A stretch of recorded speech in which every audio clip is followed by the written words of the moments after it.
Bem, agora sim estamos de volta com o terceiro bloco do Câmera Livre desta noite. Dia 19 de março deste ano foi fundada aqui mesmo em Boa Vista a AARC, Associação de Amizade Roraima-Cuba. E nós trouxemos esta noite no nosso programa o presidente dessa associação, para justamente explicar para a gente qual o objetivo da Associação de Amizade Roraima-Cuba. É ele, o engenheiro Amaro Ribeiro. Tudo bem, Amaro? Tudo bem, Guilherme. Prazer estar aqui com você. Muito bem, a gente fica contente em tê-lo mais uma vez aqui no nosso Câmera Livre, né? Isso. Hoje, para falar em particular dessa associação, né, que sela a amizade com Cuba, não é isso?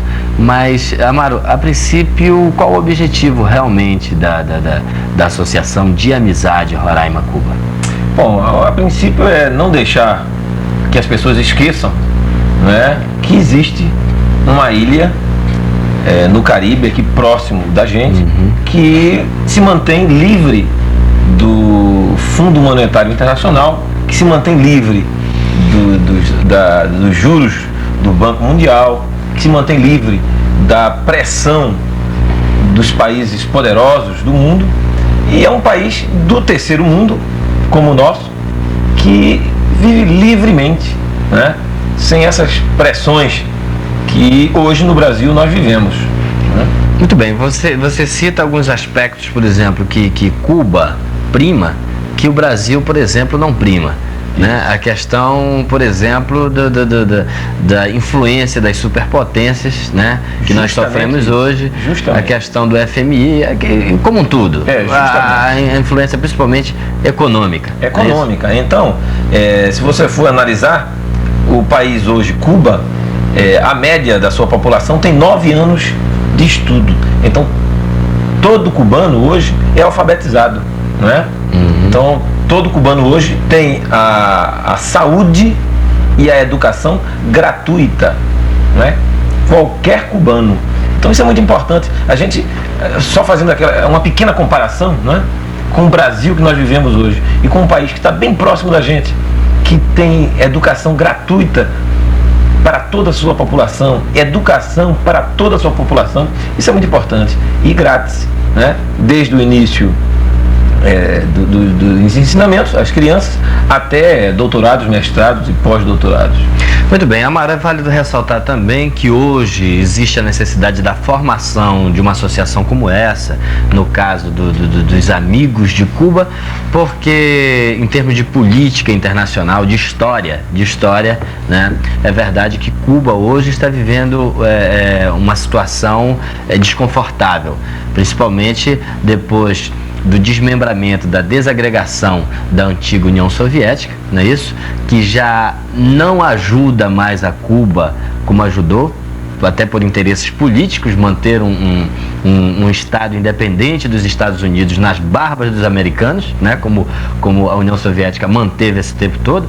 Acredito, é minha opinião particular, o povo de Cuba, Fidel Castro, soube aproveitar essa ajuda racionalmente, tanto que até hoje colhe frutos, porque diziam, inclusive, cientistas políticos, que imediatamente após a ajuda da União Soviética, Cuba cairia, né? Quer dizer, cairia, que a gente diz, cairia no sentido de qualidade de vida. E a gente sabe que mesmo com dificuldade, Cuba ainda não caiu. É uma realidade, existe, não é isso? Com certeza. Então, por isso se faz necessário hoje os Amigos de Cuba. Então, gostaria que você reiterasse isso, lógico, justamente me falando com mais clareza a questão do objetivo. Quer dizer, que existe os Amigos de Cuba, existe em Boa Vista, deve existir em outros locais, não só do Brasil, mas também de outros países sul-americanos também. Agora, de que maneira esses Amigos de Cuba poderão ajudar Cuba nessa fase difícil que ela passa?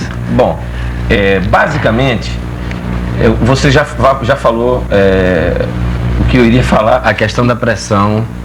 Veja bem, as associações de amizade existem em todo o mundo. Certo. São aquelas pessoas que têm um respeito por aquela luta daquele povo independente e livre das pressões dos poderosos, né? E tentam sobreviver humildemente com a sua inteligência, né? E também essas associações que se espalham pelo mundo afora e também aqui no Brasil, que nós temos quase 20 associações, é para divulgar a revolução, divulgar o intercâmbio que Cuba hoje quer fazer com os países da América Latina, do Caribe, da América Central e outros povos, não é? Tudo bem que antes, há 3, 4 anos atrás, ou 5 ou 6 anos atrás, existia aquele intercâmbio cômodo para os cubanos, logicamente, como o Fulgêncio Batista, antes de 1959, tinha com os Estados Unidos. Certo. Né? Logicamente, o Kennedy, que na época cortou as relações comerciais com Cuba, que até hoje os Estados Unidos mantêm esse... Cada vez com mais rigor, né? Cada vez com mais rigor, inclusive com a lei Torricelli, que depois a gente pode até conversar. Né? Então, a coisa fica difícil. Eles são... tem 10 milhões e 600 mil habitantes, aquele povo lá na ilha, né? 10 milhões e 600 mil habitantes, que não podem morrer de fome. Então, eles, logicamente, utilizam esses intercâmbios. E uma das fontes para expor o que Cuba tem e para expor também a necessidade do povo cubano são as associações de amizade.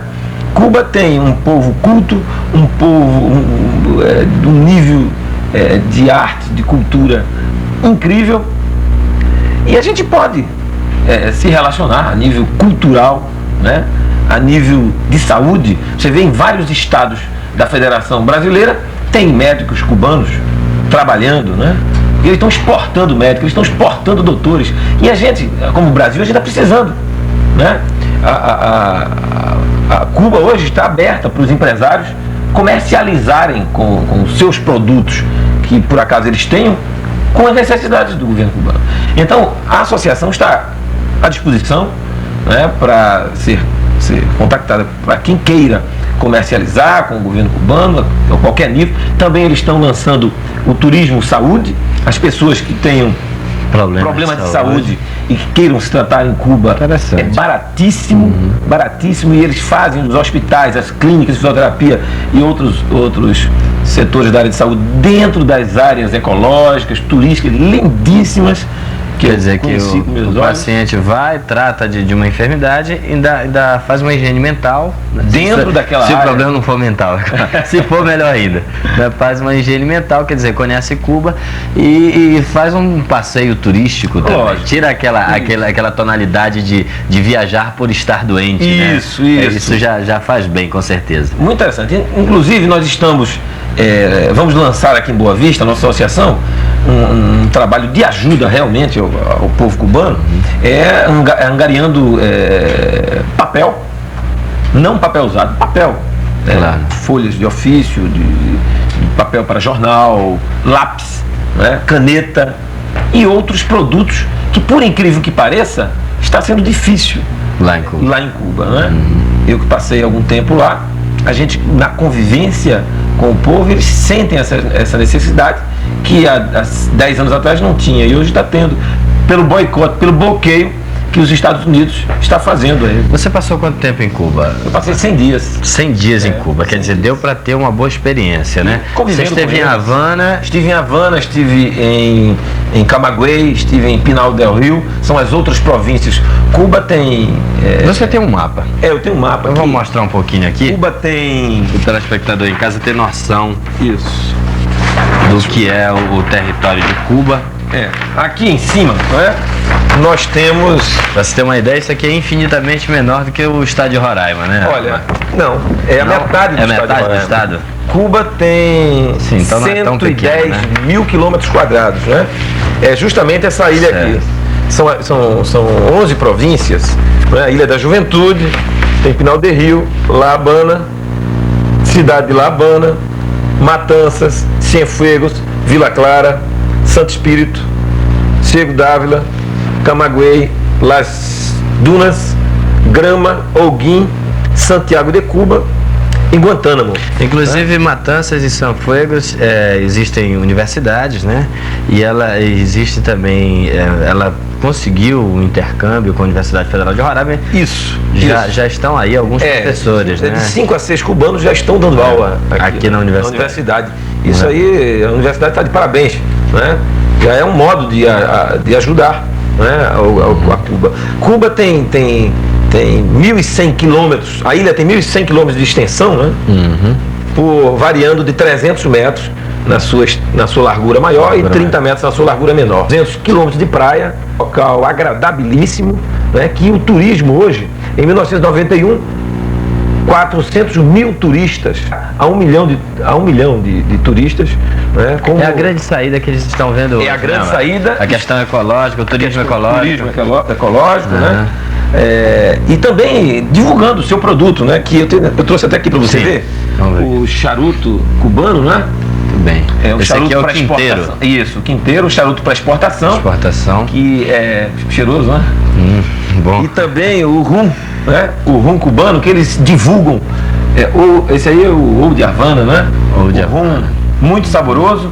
Inclusive tem uma bebida, o mojito, né? A bebida tradicional dos cubanos. Todo turista que vai a Havana está para eles como a cachaça está para o brasileiro. Isso mesmo. Né? Vai visitar a Bodeguita del Médio, né? É um bar tradicional que Ernesto Hemingway sempre visitava, né? E eles divulgam também o seu artesanato, a sua artesania, né? Como se diz, que é muito rica, né? E hoje é um país muito agradável. É um povo com uma cultura muito forte, né? Fortíssima. Você sente isso, fortíssimo. Logo quando chega. Né? O que você tem mais aí para mostrar pra gente? Olha, como eu lhe mostrei isso tudo você já compartilha lá com os associados da lógico. Né? Lógico. Inclusive cada um de nós tem, associação, né? Tem um pouco de Cuba. Um pouco de Cuba, as lembrancinhas. Isso aqui é uma publicidade do rum cubano. Esse aqui é o Havana Clube, né? O difícil aqui é olhar pro rum, mas agora eu vi, tá aí o Havana Clube, né? Muito bonito a fotografia. O Neto, por exemplo, nosso cinegrafista, ainda não viu o rum. Bem, é aqui embaixo, viu? Estou só dizendo aqui pro telespectador que o rum está aqui. Então, essa é uma das. E também eu trouxe para você ver aqui alguns jornais, não é? Nós temos aqui, deixa eu ver. Aqui eu vou te mostrar o Jornal dos Trabalhadores de Cuba. Os trabalhadores, a Central dos Trabalhadores tem esse jornal muito bem editado, né? Eles têm os trabalhadores. Aqui é o desenvolvimento da vacina cubana contra a cólera. Isso aí é o jornal de março 23 de 92, março de 92. Então eles já estavam realmente trabalhando. Já estão trabalhando numa vacina, né? Coisa que o brasileiro não fosse o maranhense inventar lá o filtro que... Não, eu quando retornei de Cuba, eu tomei uma vacina que eu fiquei imune por 6 meses. Né? Da anticólera? Anticólera. Olha aí, lá em Cuba, né? Lá em Cuba. Eu não pegaria cólera por 6 meses. Aqui, Iramar, isso aqui é um jornal da... Pronto, ele já tem alguma coisa interessantíssima para oferecer pra gente, né, Mário? Mas lógico. Do jeito que tá a cólera já atacando aí no sudeste do país. Isso aí é o jornal dos jovens. Certo. Dos jovens, rebelde, o futuro, né? Do país, o rebelde, a juventude rebelde, né? E eles, a dificuldade que eu falei para você em papel, justamente porque a cultura deles exige a grande quantidade de livros, jornais, revistas, sabe? É muito Todo impresso, mundo lê, né? Logicamente, infelizmente a nossa população não tem aqui esse nível. O Che Guevara aqui na bicicleta. Na bicicleta do estudante. Existe ainda esse nacionalismo muito forte, questão assim dos ídolos. Tem, sim. Né? É o Camilo Cienfuegos, a Célia Sanches, o Che Guevara, mesmo sem ser cubano, né? Argentino, mas que participou o El Libertador. Isso. Aqui é o Grama, é o jornal do partido, o Partido Único de Cuba, né? Que eles... Enquanto essa questão do pluripartidarismo, como é que está ele vai abrir mesmo, Fidel vai abrir, como é que está essa situação? Olha, o problema são as forças externas, veja bem, numa hora dessa. O governo cubano, o povo cubano entende que não é o que os Estados Unidos querem que eles vão fazer, né? Eles vão fazer o que eles querem, nos seus encontros, nos seus congressos, que são participativos e em praça pública, né? Então eles entendem que o regime que eles vivem, o parlamentarismo, é um regime democrático, né, que todos podem participar. Você vê que 90% da população, 99,2% da população cubana foi às urnas agora votar em seus deputados, os deputados federais, né? Então, a participação maciça da população, e eles brincam, inclusive, que eles não têm, quando se questiona sobre o partido único, eles dizem, não, nós não temos partido único, nós temos partido em Miami, nós temos partido na Jamaica, no México, entendeu? No Haiti, rodeados de partido de oposição, né? Certo. E uma oposição armada, né? É bravo. Por isso que eles têm que se guardar, porque a população, a vida média do povo cubano é de 86 anos, né? Então, o nosso é 60 e pouco, né? A mortalidade infantil é 10 por mil, enquanto o Brasil está sempre lá. Praticamente inexistente, pedrada, né? Praticamente inexistente. Tem certas províncias em Cuba que nenhuma criança morre. Nenhuma criança morre. Morre mais assim nas capitais. Havana hoje tem 2,5 milhões de habitantes. É uma cidade, uma super cidade, e realmente tem os problemas. O atendimento médico é um dos mais eficazes do mundo, se não o mais eficaz, apesar de ser muito simples, né? É o médico de distrito, o médico de bairro, é o médico de família, rua, é o médico da família, é o médico de rua. Para cada 180 habitantes, dos 10 milhões e 600 mil, tem um médico. Então o médico atende da criancinha até o idoso. Tem a ficha de todo mundo, certo, sabendo o que cada um tem. Sai de casa em casa. Não, porque o médico da família mora no bairro. No bairro, isso. Na periferia, mora no interior, certo, mora na serra, mora no campo. Ele tem a sua moradia lá, para cada 180 pessoas, né? Então ele acompanha aquilo, e cada bairro tem a sua clínica, que atende, a clínica até opera. Cada bairro tem uma clínica que até opera. Cada cidade tem o seu cirúrgico hospital. E tudo, né? Tudo. Cada hospital tem o seu. Cada cidade tem o seu hospital, né? E aí eles cercam. Nós temos que ser nacionalistas. Nacionalistas como eles são. Patriotas. Patriotas que a gente parece que já deixou de ser há algum tempo, né, Amaro? Essa que é verdade. Sem patriotismo fica difícil. O que passou por nós agora foi uma tapa na cara, um presidente com 36 milhões de votos, dando uma Já estamos envolvidos aí com um ministro que na verdade faz o papel de primeiro-ministro de governo, ministro da Fazenda, Eliseu Rezende, que já está envolvido aí com ligações. A situação é difícil. É muito difícil. Mas, Amaro, nosso tempo está chegando ao fim, mas eu quero deixar espaço para você, inclusive deixar o endereço, tudo direitinho, o telespectador que se interessou, que quer ser amigo de Cuba, como ele deverá fazer para se associar, Amaro. Isso, olha, nós estamos nos reunindo, a princípio, nós não temos sede, nós estamos reunindo no Sindicato dos Trabalhadores em Educação, Sinter, né? No Sinter, e o nosso amigo Josué Filho, ele cedeu o sindicato, e também pelas casas dos amigos que já estão conosco, certo, inclusive nós estamos trazendo aí Taiguara para fazer um show, para a associação angariar fundos e para nós enviarmos nossos artistas. Inclusive já contactamos com Neu Meu Show e Zeca Preto, vão ser os primeiros artistas de Roraima a serem enviados a Cuba pela associação, né? Então nós estamos já fechando com Taiguara a vinda dele. Eu acredito que vai ser uma associação muito alegre, muito agradável e que vai trazer muitos frutos para Roraima. Que bom. Muito bem. O endereço então é no Sinter. Tem que procurar no Sinter. No Sinter. Quem quiser mais informações. Isso, várias informações. Tá bom. Amaro, muito obrigado pela simpatia, muito obrigado aí por essa aula de cubanismo, vamos dizer assim, né? E a gente espera sinceramente que a associação venha só a crescer, consiga cada vez mais ajudar Cuba, né? Já que o objetivo é esse, e realmente manter essa chama viva, né? Dentro aqui dessa América Latina, que tanto vem sendo usurpada, que tanto vem sendo, para ser mais direto, roubada, explorada. Isso. Desde que Cristóvão Colombo e depois Cabral chegaram por aqui, né? Então a gente espera sinceramente que a associação consiga cumprir os seus objetivos. Muito obrigado, Amaro. Estamos à disposição. Bem, nós estivemos conversando aqui com o presidente da Associação de Amizade Roraima-Cuba, Amaro Ribeiro. Nós vamos agora para o nosso intervalo comercial e voltaremos dentro de um minuto com o nosso próximo entrevistado. Aguarde que você vai gostar. Até mais.